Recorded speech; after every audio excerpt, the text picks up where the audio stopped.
কি ঘুমের তো উঠেছি নাকি ঘুমের ঘরে রয়েছি না, দাঁত খুলে দেওয়ার মতো মনে হচ্ছে, বেদাও তো লাগতেছে। মাজেদুল, তোমার আব্বা আম্মাকে এখনই ডাক দাও, এখনই আমাদের বিয়ে।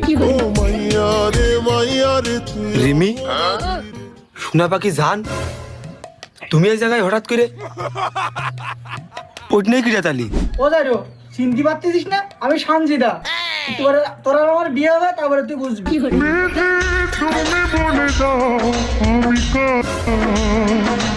সানজিদা, রিমি, মানে তোমরা দুইজন একই টাইমে একই সময় আমার বাড়ির উপরে, কিভাবে সম্ভব? কিভাবে মিলতাল করাইলে?